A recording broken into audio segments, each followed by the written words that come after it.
So BrickX is an online product that allows everyone in Australia to be able to invest in residential real estate through buying units in a trust, or bricks as we call them. It was founded really on the basis of trying to provide a solution to allow everyone in Australia to be able to get access to the returns of the residential property market in Australia, which is Australia's largest asset class, worth over $7 trillion, without the need to be able to pay a full deposit or sum up all the cash to buy the property outright. Interestingly, in Australia, the only way you can get access to residential real estate investment returns is by buying the property outright. There's no financial products. So this is really what BrickX aims to solve. So the way that BrickX works is our expert property team go out and identify properties to come to the BrickX platform, which are then subsequently acquired. We launch them on the platform, and one property goes into an individual trust, which is split into 10,000 units or 10,000 bricks. So a property with equity worth $1 million is $100 a brick.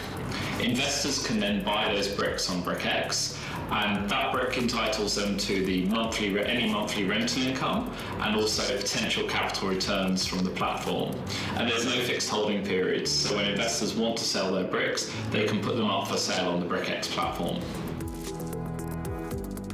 BrickX is a model that allows everyone to be able to get access to the returns of residential real estate investing, and we've been quite successful at doing that. But what BrickX will never do is replace the need or the desire for someone to own their own home, and nor do we ever want that to happen.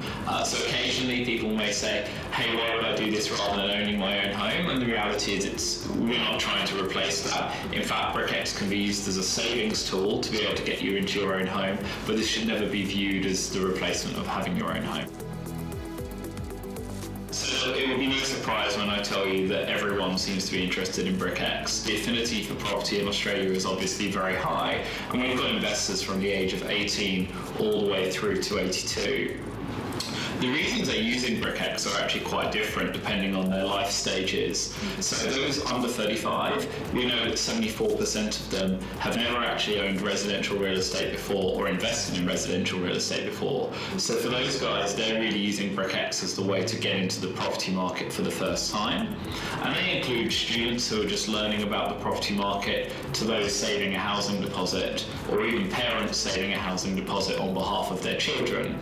For the over 35, for those guys, it's more of a general savings and investment strategy where they're able to now invest in residential real estate alongside shares and cash, which maybe they weren't able to do before. We're seeing a huge level of interest coming into the PropTech sector at the moment.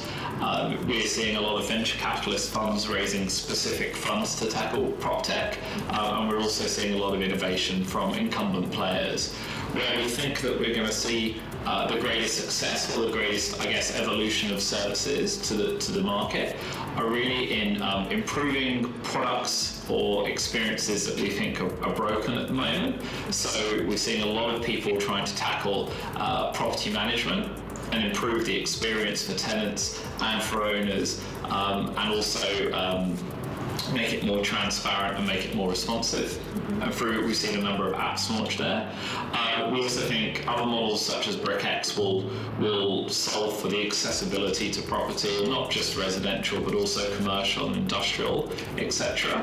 And that's something that we're going to continue to see evolve. And then I think the final area that's going to be disrupted is really anywhere where there are intermediaries and big margins. So I think that's really real estate agents, where the cost of doing a property transaction is exceptionally high. And I think you're already seeing some technology plays, quasi-technology plays coming out, starting to tackle that. But ultimately, long term, we could be in a position where actually those intermediaries don't exist, which maybe a few years down the line, but that's somewhere where we're seeing a lot of attention focusing on now.